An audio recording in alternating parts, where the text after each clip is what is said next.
Okay. Oh, my bad. All right. Good morning. Good morning. I am just so excited that we finally get to have our first Socratic discussion. These are like my favorite days of the year because I see you guys step up and perform. And it makes me, I mean, it truly, truly thrills me to see you guys step up and show your true skills in academic fashion. And it's like I had said before when we were first going to have this before our freshman quarantine happened.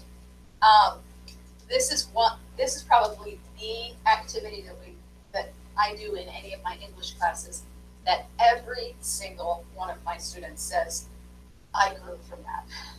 I grew, even if they hated it, they acknowledged, man, I grew from this. Because it forces us to step up and communicate. And communication is what happens in this world in bad ways or good ways. But when we use it for the good things happen when we communicate effectively. So it's one of the skills that I'm happiest, most joyful to provide practice and skills for you for the rest of your life. So this is our first Socratic discussion, so I've got to do quite a bit of prep work to help you understand how we do this. Everybody can get their computers up and running with your discussion prep sheets.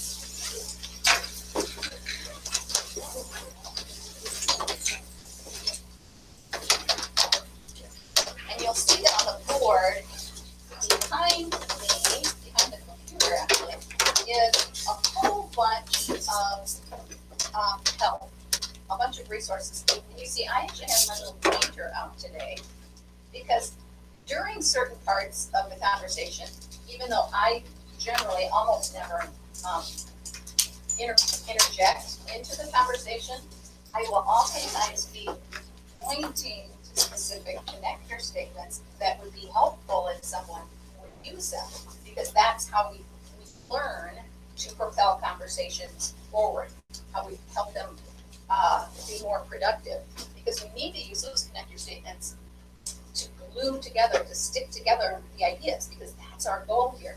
Our goal is to build upon the ideas of others by connecting them and build a collective understanding about whatever it is we're talking about. Today, because we didn't get our first one done at the end of our first unit, we are building a collective understanding about our first two units. So what have we learned in our metacognitive and communication unit and in our survival unit? So everything we're doing today is going toward that major goal, building a collective understanding about what we've done here the last 2 months. If you turn to the second page, I'm going to actually pull up on the screen here our Socratic discussion prep sheet.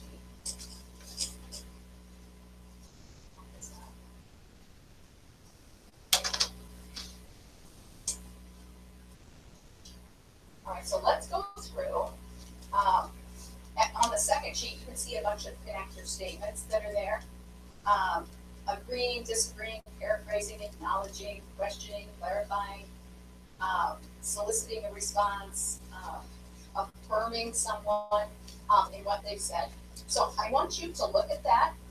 Everybody should have their Socratic discussion prep sheet. Not gonna raise, not anything else. And I want you to pick out, and you also have them on your desk as well, on the little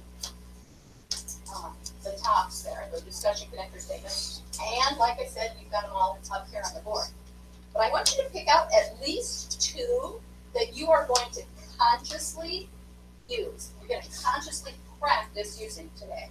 Maybe it's a, what do you think, Emerson? Or CJ, I hadn't thought of that idea before. Okay, those are affirming. Maybe it's so you're saying is, okay, that's in paraphrasing.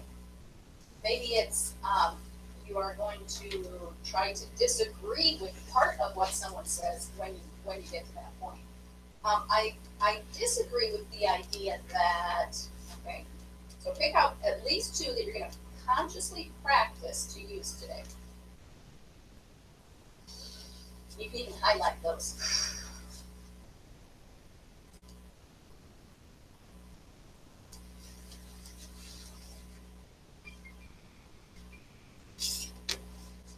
All right, and then on the next page, it runs through the college and career readiness objectives. Really, why we're doing this, other than the fact, now this is the specific academic reason we're doing this, but the real reason is because we need communication skills all throughout the rest of our lives. And like I said, having good, strong communication skills, knowing how to really effectively communicate, will get you places in life, and it will make your life so much easier, more effective. So the college and career readiness objectives there: prepare for and participate effectively in a range of conversations and collaborations with diverse partners. Diverse meaning we have all of us have different ideas. Building on the ideas and expressing their own clearly and persuasively. Come to the discussion prepared, so that's what you did yesterday. Having read and researched material under study, so that's our metacognitive unit, our communication unit, and then our survival unit. All of those texts and videos and discussions that we've had. Explicitly draw on that preparation by referring to evidence from texts and other research on the topic or issue to stimulate a thoughtful, well-reasoned exchange of ideas. So you are going to use your discussion prep sheet to enter into the conversation. And so when you have your discussion prep sheet there, if you are one of the skilled, just totally comfortable person in speaking in front of groups, you might look at that, you already know, you prepared well, you might not even hardly look at it while you're expressing your claim, your opinion, and using your evidence. But you may, conversely, be one who never speaks up. You hate talking in front of someone. If that's you, you can simply read what you prepared. That's the explicitly draw on that preparation. If that's where you are, that's fine. We're entering this conversation wherever our skills are. Okay? No one should feel bad about what their skills are in speaking in front of people or their ease at speaking in front of people. Some of you, we all know, you guys have been with each other in classes forever. You know who the people that love to talk are. You know who the people that hate to talk are. So this is your opportunity to, I wish I could see all your smiles behind this mess. This is your opportunity to take whatever your skills and your ease are and challenge yourself. If you are one who just, I'm in charge, I love to direct the conversation, know that your challenge today is to put the brakes on, back her down, buddy, and not overwhelm the conversation, but to invite other people who may not make that step to offer their ideas on their own, but to invite them in. So that's where your skill might be challenged. Those of you who hate speaking up, your challenge is an obvious one. Speak, even if that means you read what you've prepared for your answer. And that's okay. That's totally okay. Okay, the next one. Work with peers to promote civil, democratic discussions and decision making. What is it? We all know what civil means. We can look at the difference between the first presidential debate and the second presidential debate to see the difference between civil, because the second one they didn't do what? They didn't what? They didn't interrupt each other. Yes, they did not interrupt. Okay. What else? Were there any jabs or name calling in the second one? No. They were civil, they were nice, they each took their own turn, so that they could be fully heard. So that's good. But what does the democratic part of that mean? Work with peers to promote civil democratic discussions. Yeah, Carter, what do you think? You said I don't know. Like a democracy type. Okay, which means what? Yeah. Everyone gets equal say. Yes, everyone gets equal say. Everyone gets heard because each of you have diverse ideas, and each of you deserves. You are valuable in this conversation. Your ideas are valuable. They deserve to be heard. So that means that everyone gets to participate. When someone sees that one or two have not shared, invite them in. And this again draws back to no one dominates and no one withdraws. No one just doesn't say anything, and no one totally takes charge of the meeting or the discussion item. Okay, propel conversations by posing and responding to questions. Propel means keep it moving.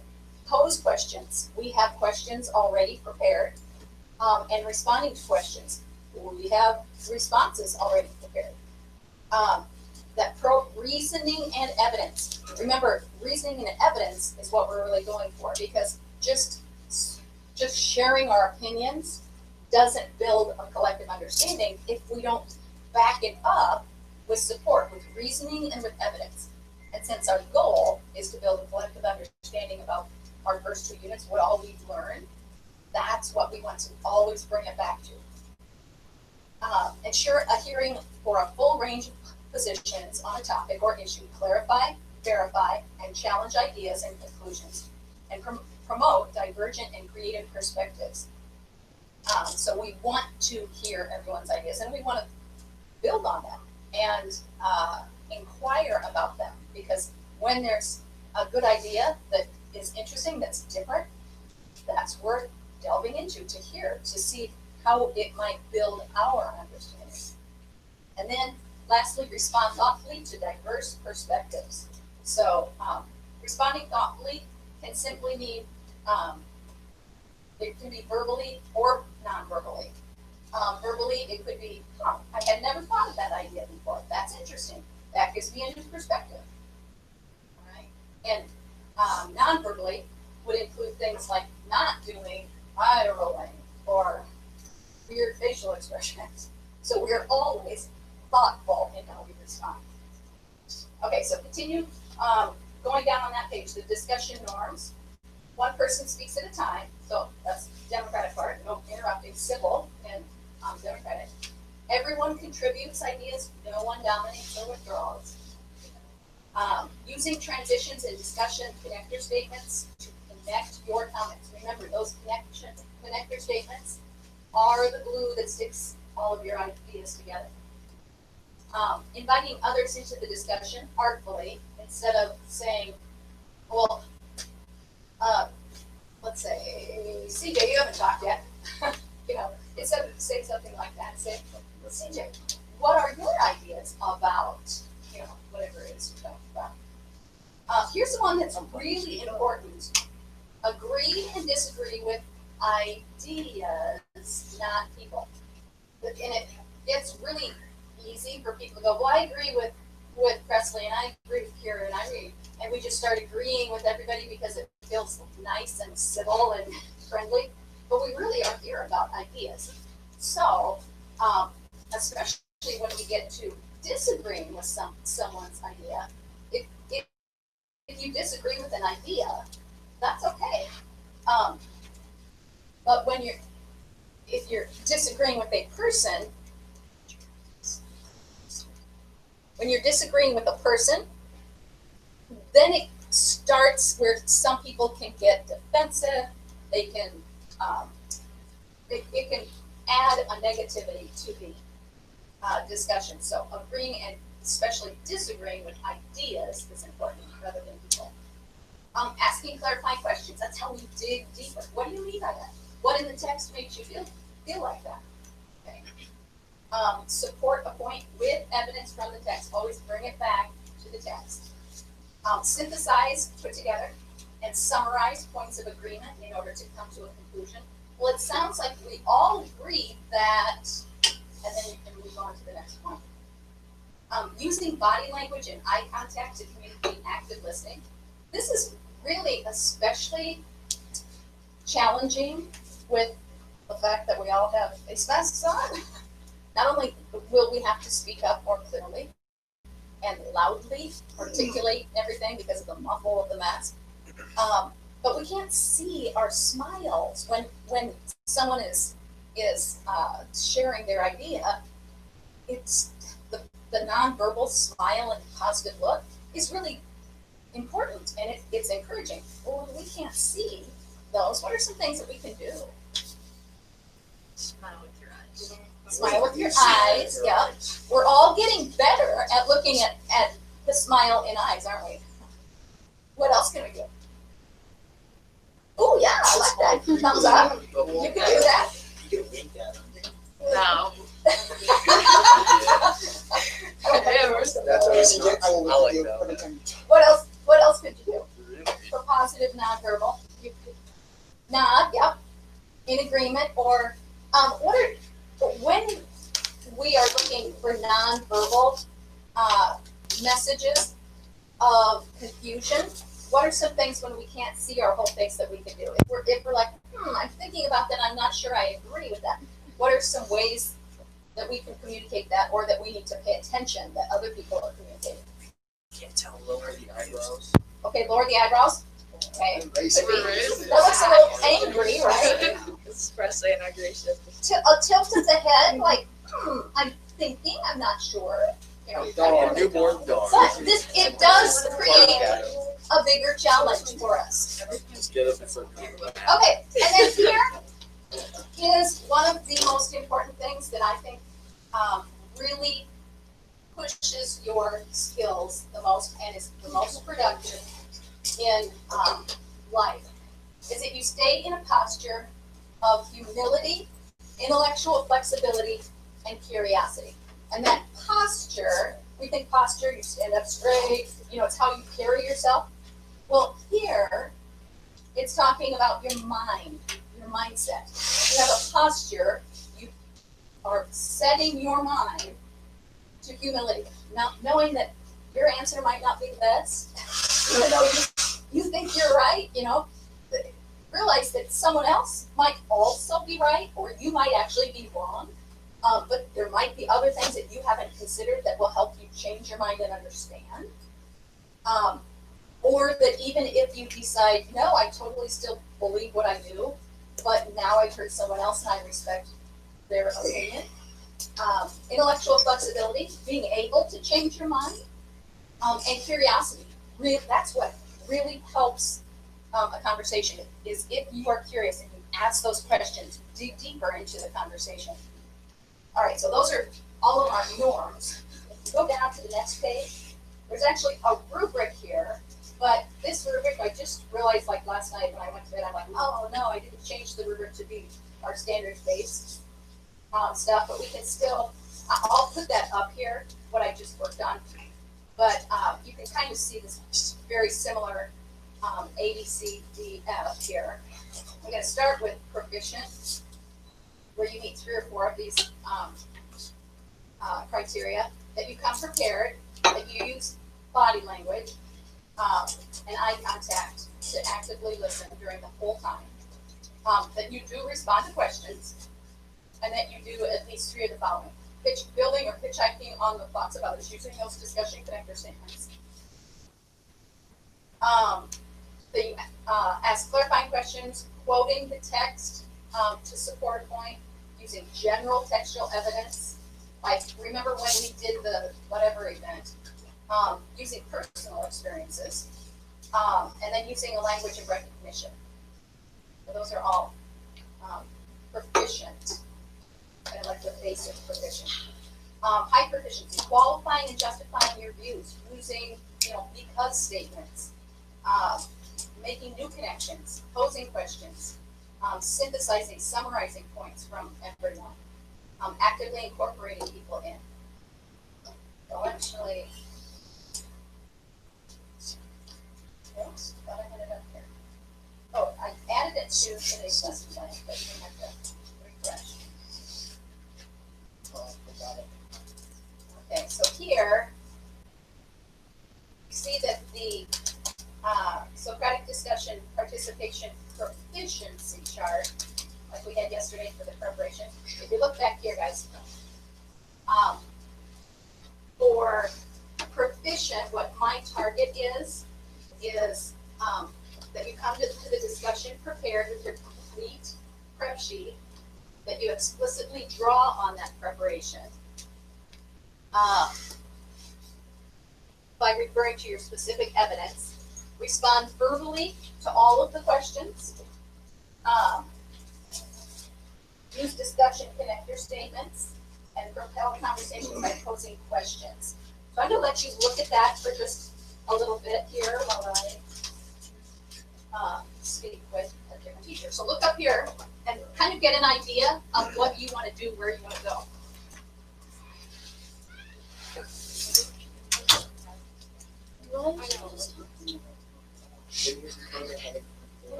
I say we be quiet and be mature students.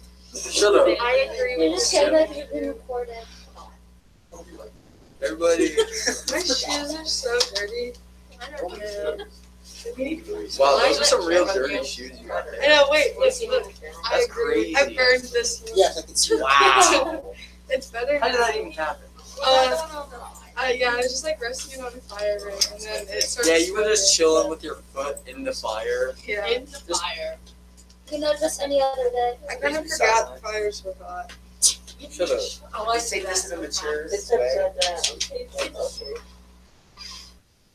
Thanks. I think we got this in the bag. Alright, let's all be silent and mature now. Or you went for this discussion. Socratic discussion. Socratic. No. Yeah. Let's talk about our mature personality. Website, you take a test. Okay, so the next page under the rubric is, tell me what the next page is. Next page is the goals. Okay, so that's what I was That's hoping you would say. Let me get this. Oh, there we go. Okay. I want you to look at the goals, the questions there. I want you to really reflect on what you plan to do. What is your main participation goal for today? Is it, you might be one that just says, I just want to be able to talk. I just want my voice to be heard on on one of the questions. That might be your goal. Maybe you're like, oh yeah, what Mrs. Hartwig said was challenging to me about the fact that I can't do all the talking because I really kind of want to do all the talking. And so maybe that's your goal. Maybe it is I want to use 3 connector statements. Maybe it's I want to evaluate myself really well.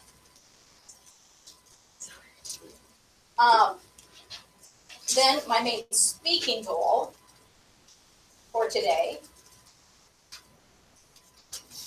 and that one, it might be similar to your first one, because your participation is your overall goal, your main overall goal.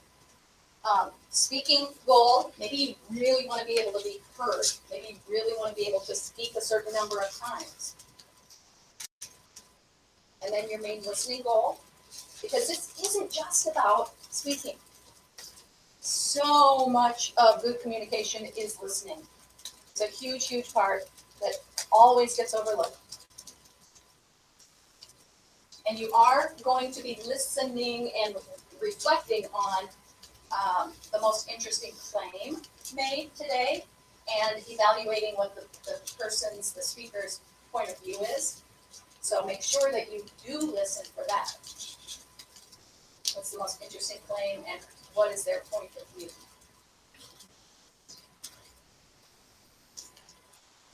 And then your cognitive thinking goal for today. How are we going to connect this all?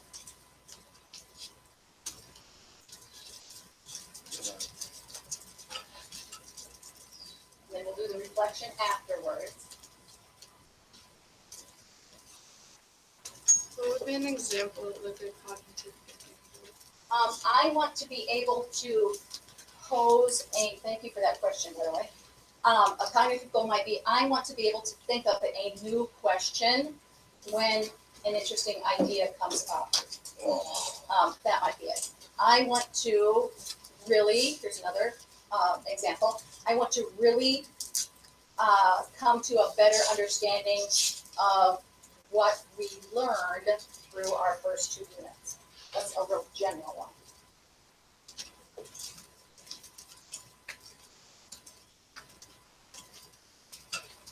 Remember the importance of being intellectually humble and flexible, so maybe you're thinking, I want to find a new perspective today. Discover something I had never thought of.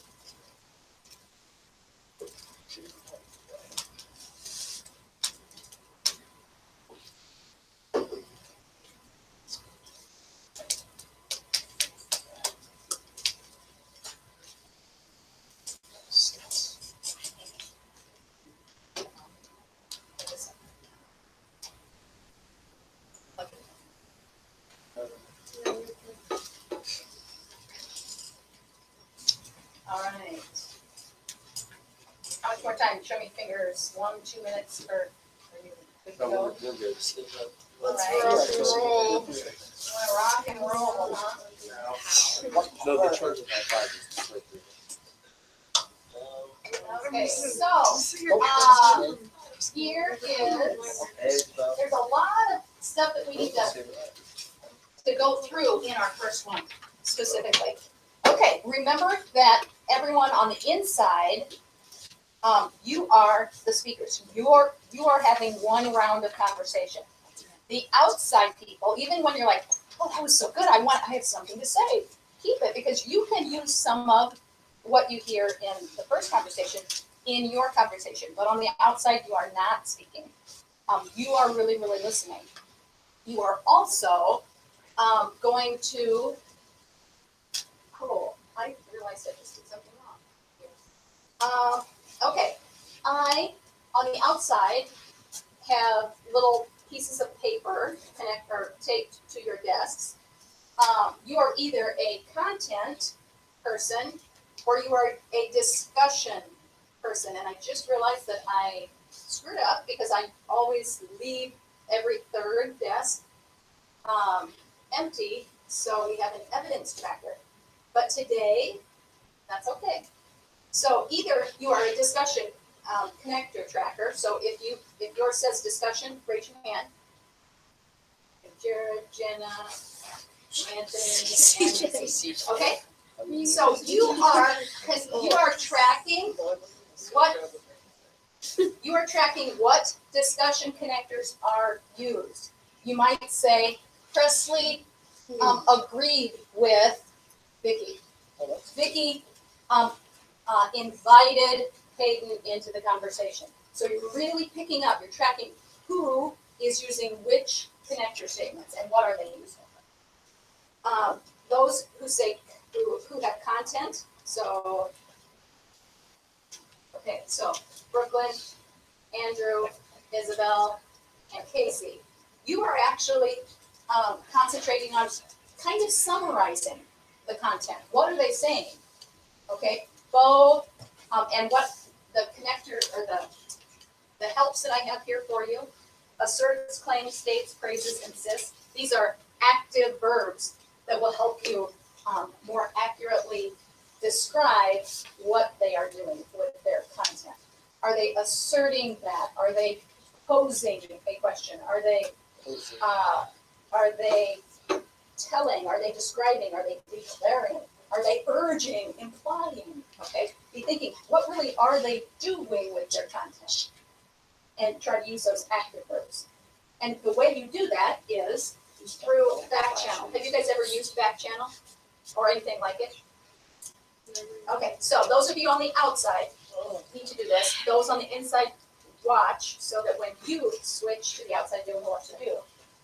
But you just click on back channel there. Big fist. You put your name there. It has to be, you can do I have to know who you are, so don't pick some weird name. The code is there, and then you hit start. So all of you in the outside circle, I want you to do that. And hopefully it'll go right down below the rubric there. There we go. You can hit start, yep.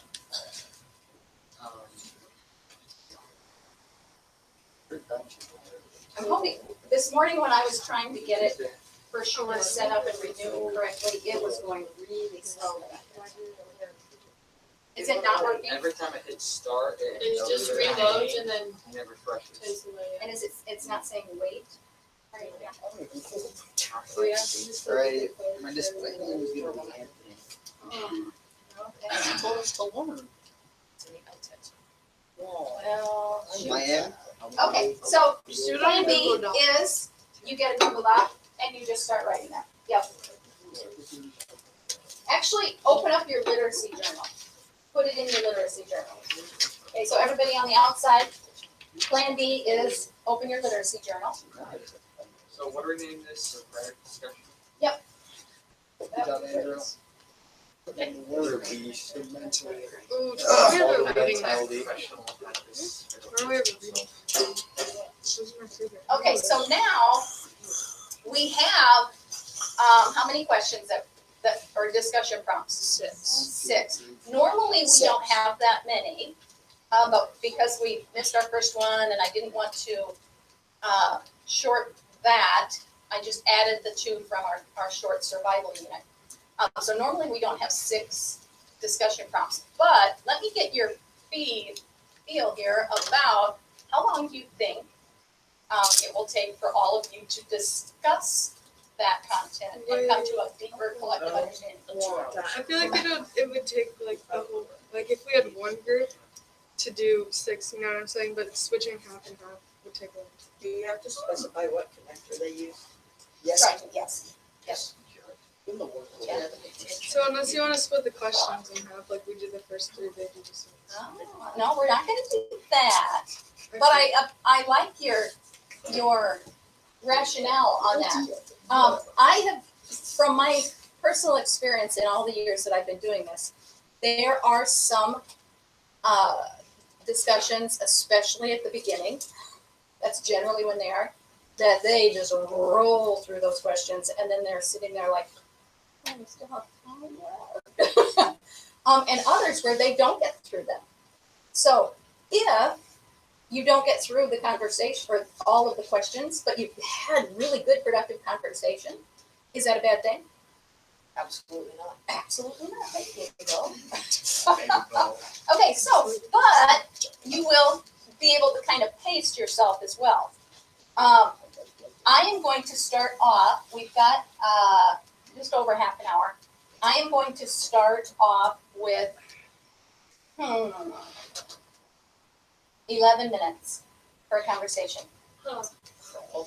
Easy, we got this. We're not gonna fly. It is an odd number, you're right. I'm kind of an odd duck. Okay, so, when we start this conversation, because this is a civil democratic discussion, do you think you have to have a leader? No, Absolutely. I think we should. but I will be a leader if you want. No, Okay. that's Not the what. point. When, No. yeah, that's actually not the point. However, keeping in mind our tendencies, you all know who the general discussion leaders are, the ones who have the skills that use them readily because they just love to. You innately know, even if you don't consciously know, that whenever you are in a conversation, whether it's people you know or people you don't know, there tend to be people who step up to be kind of a facilitator, people who step up to be, they regulate, remember, the conversation. They might just decide, hey, somebody needs to be a leader here, I'm gonna step up and do it. That's not necessarily what has to happen here at all, because we want that civil democratic, everyone gets to speak. But obviously, someone will have to start, right? You guys as a group, I will allow you to either allow that to happen naturally, or if you want to, for this first one especially, if you want to choose,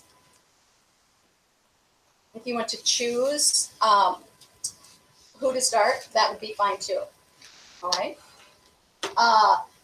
And then when you speak, we all know that only one person speaks at a time. Does that mean you have to raise your hand? Remember, I'm not in this conversation. It's all you students. You don't raise your hand at the lunch table to say, "Hey, I want to speak now," right? But okay. So it needs to be a natural conversation. Again, that's going to be a little more challenging with our masks, but that's a skill also during this pandemic that we have to learn. So, questions before we start? Let's get going. You're all ready to go, huh? I really want to start. Okay. All right. I'm It's ready to it's go. rather- I don't know. Are you gonna start it? I think everyone else should Ask start the and first, I ask the will. first question. What is where are these questions? On your discussion Okay, project. What do you feel is most significant and helpful information you learned in the metacognitive portion of our first unit? Vicky, what do you think? I said I think the most helpful information is getting to learn about ways we can improve our mental health and the way we learn. I agree with Vicky, and I also said you need to pay attention and be able to adapt to different learning strategies. I will add on to Bo's point. I learned that you can force your brain to focus to get more done. And if you have a specific set of time that you have to get that done in, you'll be able to complete that task. Were there any specific texts or anything that you learned? I picked that up from the article Time Management Really is About Self-Management. It said when you're interrupted or distracted by something, it takes 23 minutes to get focused again and back to that task. And if you eliminate those distractions, you can get something done faster. Kira, do you have anything to add on? I agree. I said that it helps manage your time.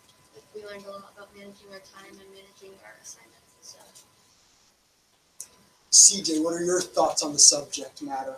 Well, I have had a similar point of view to everybody else so far in that if you wire your mindset to build a routine throughout the day, you more than likely stick to it most of the time. Does anyone have a personal experience? Yeah, when I'm studying or reading over something, if you read over it again and again, you're more likely to remember it. So it's just growing your brain. I have a similar experience to Presley in that when school starts at the beginning of the year, you are building a routine within your mindset as to how you can get your work done. Anybody else have anything to add? Should we just go on to the next question then? That's Okay, what learning and/or reading strategies did you find most helpful? I found that the posted paragraphs were the most helpful because little by little you draw up the most important information. It would help more if instead of summarizing every paragraph, we summarized a couple at a time. I like that idea. I thought that the most helpful learning strategy for me was find out how each person completes their work better and uses time differently because it's different. In my opinion, the jigsaw strategy was the most helpful because it broke up the reading and gave you more time to understand each part in your own way. And then we all came back together to explain how we thought of it, and we kind of got ideas from other people. I agree with the repetition because I feel that repetition is the best one because after I do it a couple more times, it just becomes a routine and then it just sticks in my brain and then I just remember it. Anybody else? My idea is similar to yours, Bo, because I need to do something multiple times for me to remember it better. Yeah, I had similar ideas there. I agree with Carter when the reason that I might think that jigsaw is the best strategy is because when you ask questions from different people, it helps you learn and get more ideas, and it helps you to see their view of the question, how they picked up and learned from it.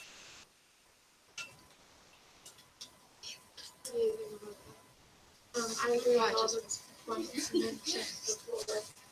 But I would like to point out that the overall, if you don't have a good mindset when you're doing these strategies, they might not turn out the way that you want them I agree with that. Yeah. to. Anything else to add? Harley, anything? Well, when you said like summarizing just one paragraph, I think you need like summarize more than just one because that you get The the main, point. yeah, the main understanding. I agree with that. And then, what do we feel is the most significant and helpful information you learned in the communication portion of the first unit? Go ahead. I said that body language can sometimes communicate more to a person than the actual what you're speaking about. I agree with CJ. I think the most important part of communication is nonverbal and how you come off to people, like eye contact and body language, because sometimes the tone of your voice may give a different thought of what you're saying than what you're actually trying to say. I agree with both of you, but I can add on that body language does also help in like because depending on what you give off will affect the response you get. Yeah, building off of what you said, like body language just helps like break down how the message is sent, and then it can be received differently if your body language is like perceived differently. I also agree with that, but I also added in keeping eye contact because that I feel that is one of the most important things because it just shows the person you're talking to that you're fully paying attention. I agree with Bo because my personal experience with people who don't want to maintain eye contact with me while I'm speaking, they come off as like awkward, and it just makes the conversation a lot harder to carry out. Yeah, I agree with you, and I would say I'm one of those. I feel like eye contact makes conversations awkward. Yeah, which is I don't why know it's like why. easier to have a conversation over like a phone call or a Yeah. text. But when you're like in person, it's harder to actually have a conversation. Harder I can you build agree up? and disagree with Yeah, that because like, then you're more connected to each other when Exactly. you are like looking at them. I feel like everything sinks in more, where otherwise you could just like be looking over here and be paying attention to something else while you're listening to them, but it's not really like so. I feel like I just have to be comfortable with them in order to maintain. Ira, do you have anything to add? I basically said I agree with all of you. I also said that you have to disconnect from your phone more because lots of our readings talked about how people are so connected to their phones that they're like not communicating with people verbally. I agree with that. And in my personal experience, if you've been on your phone for a long period of time, it can make it a lot. It makes it more different to talk to somebody in person because you're building that as your normal routine. I feel like that kind of ties together with eye contact, is where you said it's easier over the phone because we don't practice like in-person That's why we're communication more as much as we awkward. probably should. Also, you can like interpret a message or like a text message way different than in person. They can be explained. Because I feel like if you have a conversation in person, you know exactly how they feel, but if you're having it over text, you kind of have to guess what their tone of voice is. Yeah, it is true. Does anyone have anything else to add? Okay. What is something that you've learned about yourself as a learner through this unit, Carly? Communication. Yeah, especially since we started like school online, I've learned that like I complete my work way better and quicker if I do like the little assignments first so they're out of the way, and then I'm left with my big project that I'll have more time to do. And then it just helps me stay organized because I don't have a bunch of little things left to do. I agree with Presley because when I was online, I also just liked to learn and then we would just get our assignments and then we would get to do them and we would have a lot more time to go through them and make sure that we had everything done and it was all correct. I partially agree. I feel like the type of learner, I'm more like a visual learner. Like I have to be engaging in the conversations and stuff in order to actually get something out of it. Yeah, I agree with Vicky. I feel like physically being in school anchors my focus on whatever we're learning. Because if I have my computer, I could just sit my computer down and I could just like go to the store and buy a monster. And my evidence to support that is my grades. My idea is similar to Bo's. I thought the 6 Ds of learning really helped me to figure out the best way I learn and what I need for everything to really soak in by just going through the steps for every assignment and not just breezing through it. That each assignment's just as important. Yeah, I agree. Like the new learning strategies that we learned were really helpful in other classes and stuff. Yeah, like the learning and time management as well as self-management. It talked about so many learning strategies, and like it made me realize that like I don't get anything done until the last minute, like when I absolutely have to. So like setting deadlines for me, I learned is really easy to help me get my stuff done when I need to get done. I agree. Like that kind of ties into the first question of like time frames. Yeah. I agree. Carter, do you have anything to add? That's it. Just out of the ballpark. Next question. How does literature reflect, evaluate, celebrate, and even shape the survival of My opinion of this is that literature can show so many different points and views. It can revolve around the voice of what you're saying. As an example, in the story Survival is Your Own Responsibility, it talks about what you need to know to be able to survive. Whereas in the other story, it talks about what happens after you make a risk. So it can show you so many different viewpoints. Yeah, and I feel like it depends on how people perceive it, because like somebody, like, it just depends on how they read it and what time they think the author's in and how they interpret it. What do you think, Caleb? I agree that it can influence people's views, but I also think it can influence people's actions.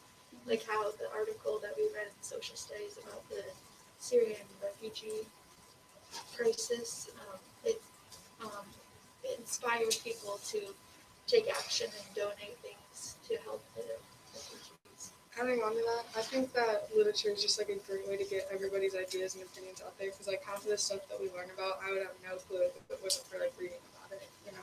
I think Hayden's point is really important, how she says that helped people to take risks, because even though both of our stories are kind of what happens when you make a poor choice that results in something bad happening, but also I think it needs to be said that taking risks could solve different problems.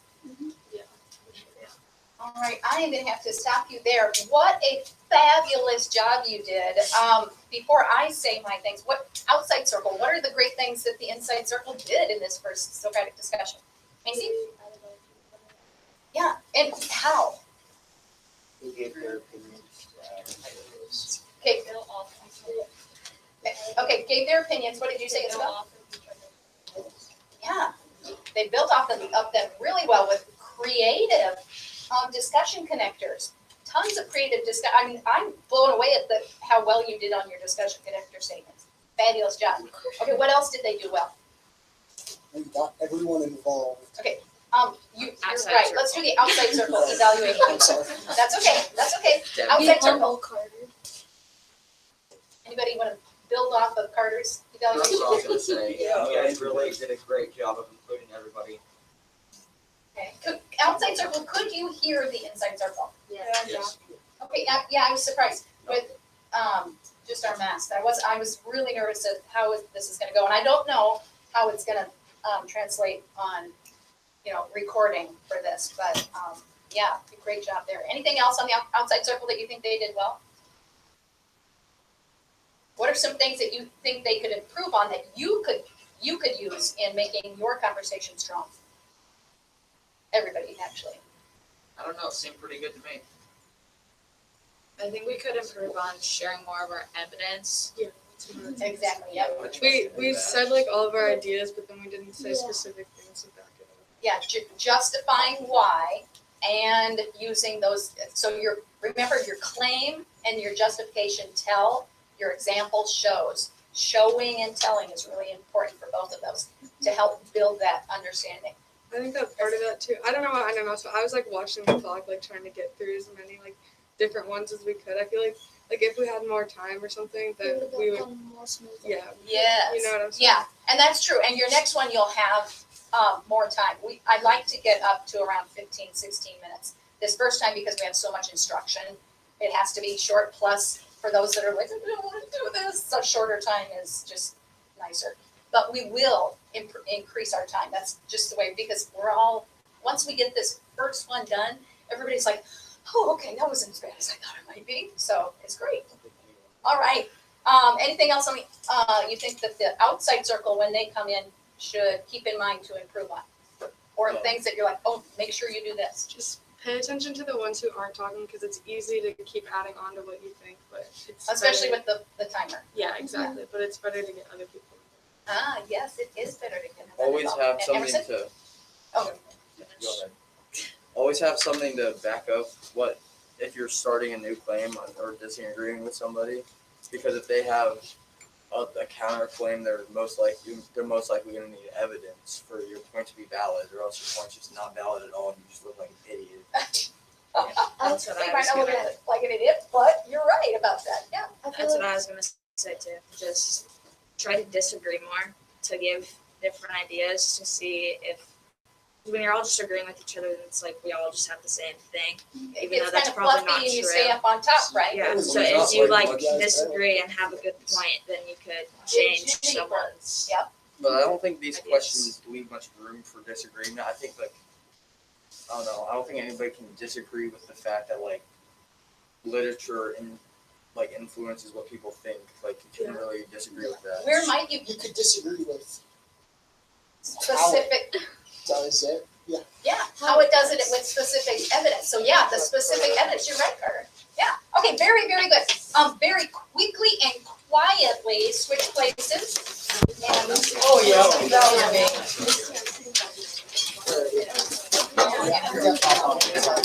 And the new outside circle, open up your literacy journal. I'm sitting right there. So back down. I'll be rude if I have to. Oh, I yeah. I don't want to do Everybody turn it. No. Group one. No. Yeah, they can do this right. Like, so like, I think I did someone I was about what like if they use if they I just put a bunch of I'm gonna fill up for that guy. Yeah. It took 2 pages. I have more down here than I did Because we're upstairs. All right, are we ready? Inside circle? Let's Wait, have an open your computer. Yes, on the outside circle, yes, outside circle, you should be pulling open your literacy journal. Hey, if anyone wants to write in here, Who are my discussion connector trackers? Oh, I'm one of those. Carter. Okay, Say and who are my content trackers? discussion? I need to see your hands, contact trackers, so content, so I know. No, yeah, that's you. Discussion. I'm discussion. If your discussion, you're tracking who's saying what discussion connectors. Okay. Content is, what are they saying? Please write this on the doc. Yeah, on your literacy journal. Yeah, open up your literacy journal, a new entry. All right, are we all ready? Let's go. All right, you may begin. All right, what do you feel is the most significant and helpful information you learned in the metacognition portion of our first unit? Macy, what do you have to say? I said that learning about what can affect me based on my sleeping patterns is important because it can affect how my body works the next day and how much I get done. Yeah, adding on to Macy, I feel that using different type of strategies to learn, whether it's getting more sleep or studying it more, adapting to new learning strategies will help you in the future. Along with your statement about the sleep, I think it's really important that sleep is a big part of your life just because how important it is to your overall health and your metacognition and learning. I agree with Andrew that getting enough sleep is important, and also keeping a growth mindset is also important to continue growing in your education. I agree with Garrett because I think the most significant and helpful information that I learned was we have to learn how to self-learn, because if we learn how to learn, then we'll be able to understand like what we're doing in the future and how we're supposed to do it. You have anything to add, Jenna? I agree with Isabel, and that we need to learn new strategies for how to learn, and like we need to learn the times that we remember stuff best. I agree with that. I agree with John because you shouldn't just have everything handed to you. You should just learn by yourself. Casey, you have anything to add? I agree with Jenna.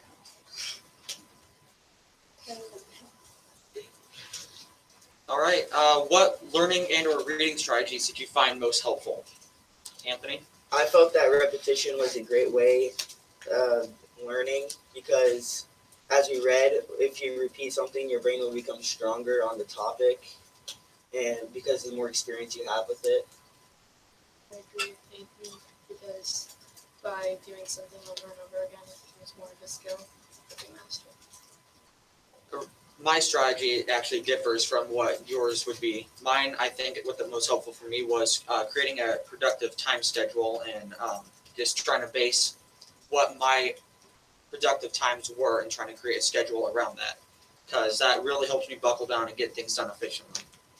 Yeah, I feel like that would be a good way too. Jarrett, you have anything to add? I think that being focused, something that helped me learn, was that being focused on one thing in a shorter period is better than being focused on two different things for a longer set period. So like focusing on one thing? Yeah. I agree with Jared because for me, focusing on something and repeating it over and over again until I understand it helps me to learn more because it just it sticks in my brain and I'll know in the future. Yeah, I agree that repetition really helps you with learning things. Yeah, I guess I don't really know. I don't have any evidence for that. And writing things down helps me a lot. I agree with Jenna, but I have nothing to add. Casey? Thank you. Does anybody have anything else to say? What do you feel is the most significant and helpful information you learned in the communication portion of our first unit? The most significant and helpful information I learned in the communication portion of the first unit was how to be emotionally correct or aware. So I learned that's how you get people to listen to you and not like kind of zone out and be like, whatever, this guy doesn't know what he's talking about. So you think that listening helps to improve the conversation? Most definitely. Eye contact is a big part of conversations because that shows that you actually are listening. And that you're paying attention. I think that your attitude can affect the conversation a lot too because it shows like what you think about the conversation. Yeah, I think that nonverbal communication is the most important part because it helps show what you're not saying. I agree with that statement a lot because, you know, your words and your body language can say two different things. You know, you might be acting like you're involved, you're in, you know, you want to be part of this conversation, but then your body's all closed off. And, you know, a lot of the things that we actually get from conversations is from your body, like the body language. That's how a lot of people communicate. And I think that's a big part of. I agree with Andrew because actions speak louder than words. I agree, and at least 65% of conversation is conveyed through the body, and that is over half of communication. So that's obviously an important part of leadership. I agree with Isabel that nonverbal communication could affect the conversation because if you're giving off the feeling that you don't want to be there or be talking, they don't even want to talk to you. Like, why are they taking their time out of the day to talk to you? I agree with Jared. The body structure is a big part of having face-to-face conversation with somebody. Body language and eye contact. And I think especially with phones, with that, it's hard really to have those conversations. And I think that's why a lot of people today are lacking the ability to effectively lead a conversation because not necessarily they don't know how to, but their skills are not as strong as other people's in the past. I agree with Andrew's idea because when you're on your phones all the time, then your conversation skills start dwindling down, and you need to have face-to-face conversations with eye contact and body language to show like what you really, how you just have a conversation. Casey, you have anything to add?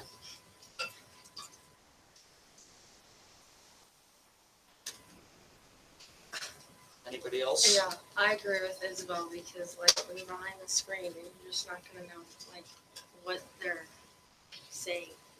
what they're more or saying. less their true intentions. Yeah. Because there's one thing that came to my mind whenever you said that was the skit by Key and Peele where they're texting each other and one's interpreting it as kind of like aggressively while the other one's kind of like, whatever. And that's a big part of, nonverbal communication, going face to face. Because if you were in that with people, then you would know that it's just a chill per se attitude. But when you have two conflicting views on how to take it, then that's can what lead to problems. Especially these days when we have to wear masks for everything, and it's hard to see what they're saying, and when we have phones and masks, it just really hurts our conversation skills. Basically, do you agree? I just feel like through phones you can interpret attitude, like Andrew said, and it can affect the way that people treat you. Anything else to add from anyone? All right. What is something you've learned about yourself as a learner through this unit? I think that when you're about to learn something, going in with a good attitude is the most important thing, because then you're open-minded. Yeah, a great attitude is something that I feel that everybody needs to have when learning something new and learning something about themselves as well. Just having a great attitude going into it. I agree with that. A good attitude is always something that's important for anything that you do in life, I think. But especially with learning. So you're not getting in the mindset of, I can't do this, I don't want to do this. Instead of, this is challenging. And especially if you have a great attitude, you're more energetic and wanting to do it, and people can feed off of your positive attitude you have and just make it better for everybody else as well. Also, a good sleep schedule will help you learn more, because you'll be recharged and ready to learn. I agree with you guys that. What was it? question. Yeah, no, not the question. What were you guys just talking about? Sleep. Attitude. Not sleep. But Attitude. Attitude. No, I don't think that was it either. Well, with the sleep, you can have a great attitude waking up, so you're not grumpy and stuff. Those two really go hand in hand, where you get good sleep, you have a good attitude, and that can really lead to effective learning. So building off of that, what you guys are saying is you want to have a growth mindset and good sleeping together. That is lead you to success. Elizabeth, do you have anything to add? I agree with the statement that our attitude is a vital part in our willingness to learn new information. I agree with that.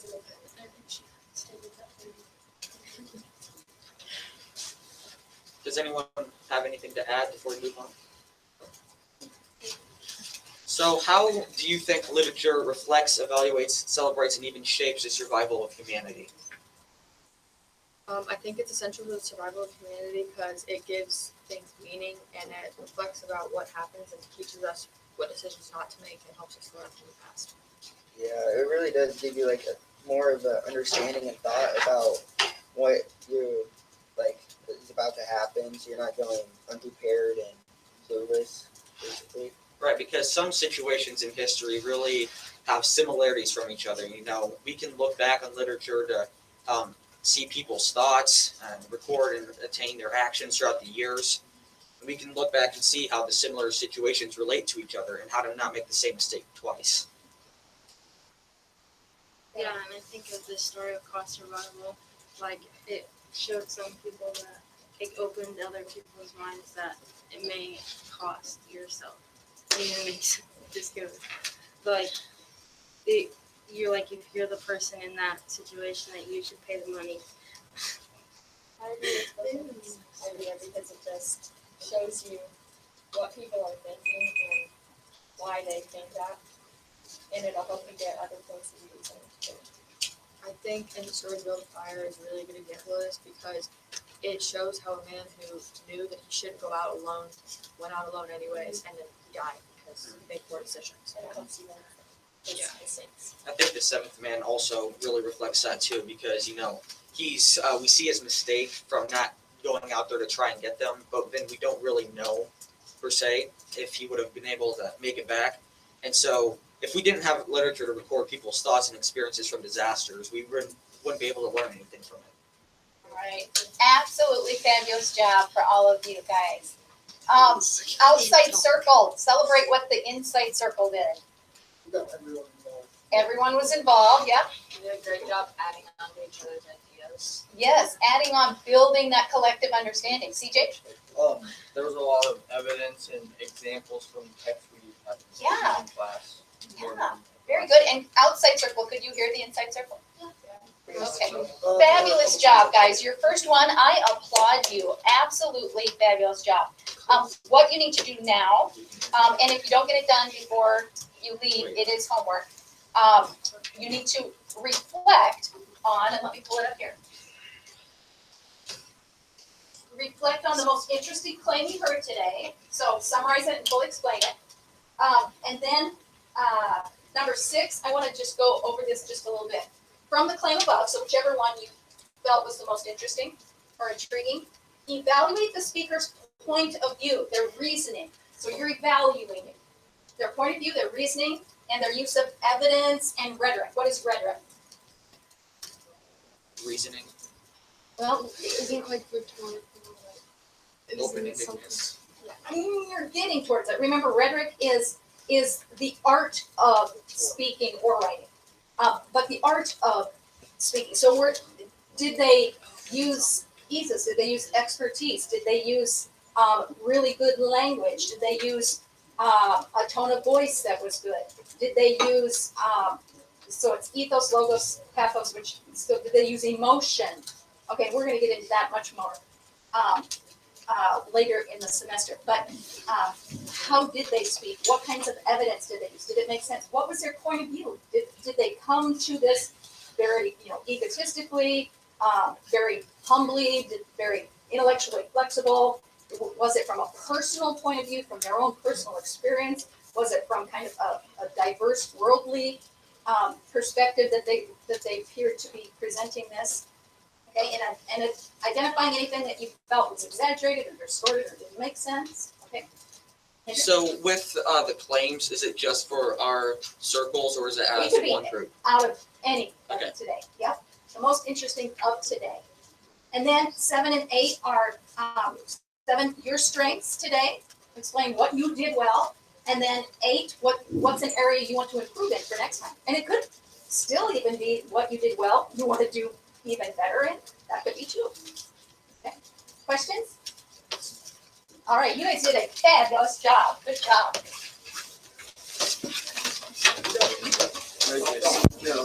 I stepped on somebody's